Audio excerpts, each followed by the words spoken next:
मिल सके। Thank you. माननीय श्री हरनाथ सिंह यादव जी, माननीय श्री हरनाथ सिंह यादव जी, आपकी पार्टी ने आपको 5 मिनट दिए हैं, एलोकेट किया है। मानवर 1-2 मिनट और दे देना।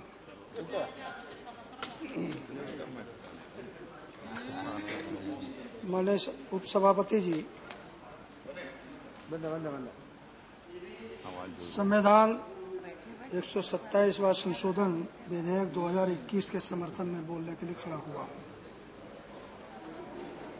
महोदय, भारत के यशस्वी प्रधानमंत्री श्री नरेंद्र मोदी जी चाहते थे कि राज्यों को अधिकार वापस दिया जाए, जो सुप्रीम कोर्ट के द्वारा पहले खारिज कर दिया गया था।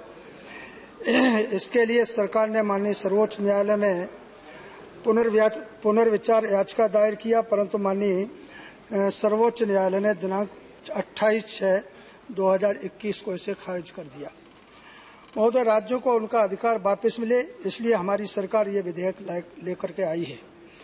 यह विधेयक राज्य सरकार और संघ राज्य क्षेत्र को सामाजिक तथा शैक्षणिक दृष्टि से पिछड़े वर्गों की सूची की राज्य सूची, संघ राज्य क्षेत्र सूची तैयार करने के लिए एक सशक्त माध्यम बनेगी।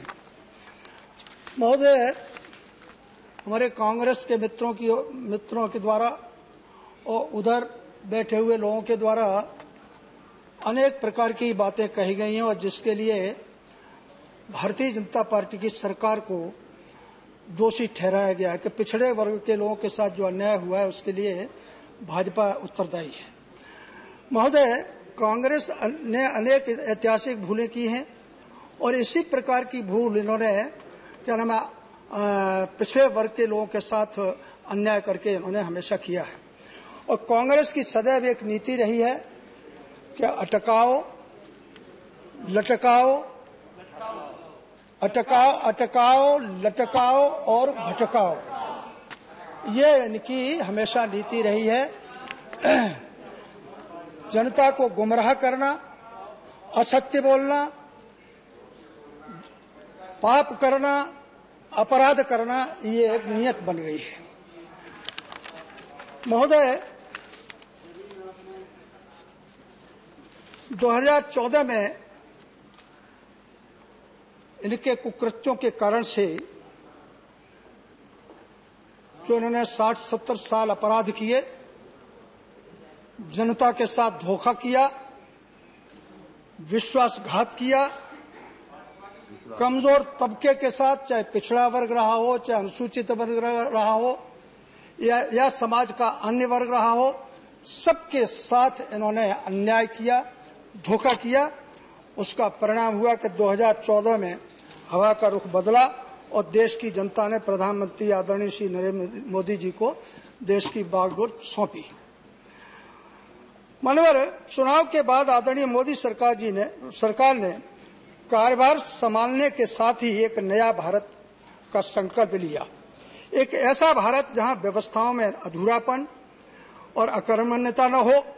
और पहले दिन से ही आदरणीय मोदी जी सरकार का लक्ष्य था कि सभी देशवासियों के जीवन में सुधार आए और उनकी मुसीबतें दूर हों, और समाज में आखिरी पंक्ति में खड़े दबे कुचले वंचित व्यक्ति तथा सामाजिक न्याय और सुविधाएं उनके पास तक पहुंचे। महोदय, कि सभी लोगों को याद होगा कि आदरणीय प्रधानमंत्री जब सबसे पहले संसद में आए थे, तब उन्होंने कहा था कि मेरी सरकार गरीबों, दलितों, पीड़ितों, मजदूरों, युवाओं और किसानों के लिए समर्पित होगी। और महोदय, मैं गर्व के साथ ये कह सकता हूं, और पूरा देश इस चीज को स्वीकार करता है कि आदरणीय मोदी जी ने जो कहा, उन्होंने अपने कर्तव्य, चिंतन और व्यवहार से पूरी तरीके से उसे सिद्ध कर दिया। और महोदय, पिछड़ा वर्ग आयोग को संवैधानिक दर्जा दिया जाना सामाजिक न्याय के लिए मोदी सरकार की प्रतिबद्धता को स्पष्ट रूप से परिलक्षित करता है। महोदय, मैं कांग्रेस के कुछ और अन्य जो उनके साथ सहयोगी रहे, जिन्होंने 10-12 साल कांग्रेस की सरकार चलाई है, उनके कृत्यों को बोलना चाहता हूं। मुझे महोदय आश्चर्य इस बात के कि कांग्रेस ने तो हमेशा वंचितों के साथ अन्याय किया ही, परंतु मुझे आश्चर्य का अब प्रोफेसर रामगोपाल यादव जी चले गए और मनोज झा भी चले गए। मुझे आश्चर्य तो इस बात का है कि आदरणीय मुलायम सिंह यादव व श्री लालू प्रसाद यादव जी यूपीए सरकार के प्रमुख हिस्सेदार थे। उनके सहयोग के बिना यूपीए सरकार का 1 मिनट भी टिकना संभव नहीं था, परंतु उन्होंने कभी भी पिछड़ा वर्ग आयोग को संवैधानिक दर्जा देने की एक बार भी मांग नहीं उठाई। माननीय हरनाथ जी, 5 मिनट कंप्लीट हो गए, कंक्लूड। महोदय, कर्नाटक के कांग्रेस समर्थित एक मुख्यमंत्री ने रोते हुए कहा था कि कांग्रेस गठबंधन का जहर पी रहा हूं। वह मुख्यमंत्री पिछड़ी जाति के थे और उनके पिताश्री पूर्व प्रधानमंत्री रह चुके और वर्तमान इस संसद के सम्मानित सदस्य हैं।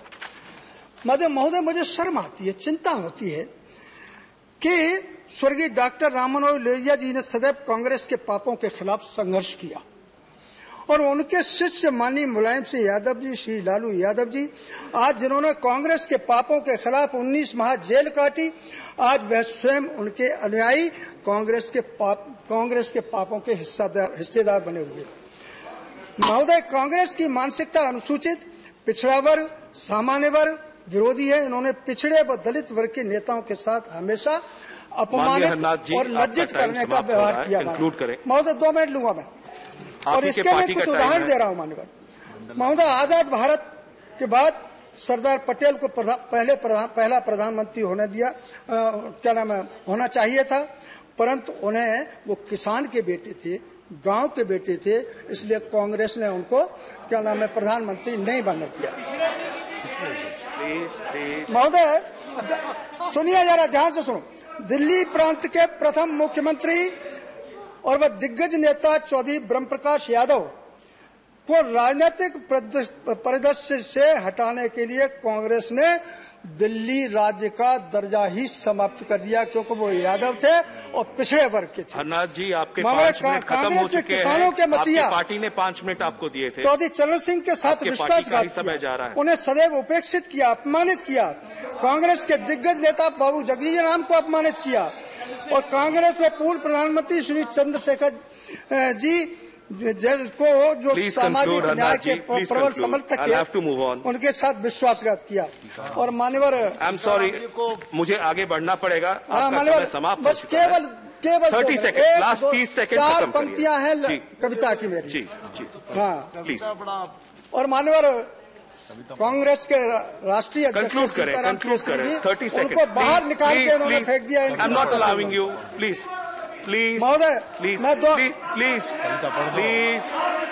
महोदय, मैं नए भारत के रचनाकार, कंक्लूड करें। आत्मनिर्भर भारत के प्रणेता आदरणीय प्रधानमंत्री श्री नरेंद्र मोदी जी के देश के जाने माने कवि स्वर्गीय सोहनलाल द्विवेदी द्वारा रचित पंक्तियां समर्पित करते हुए आह्वान करता हूं कि गगन उछलता आग हो,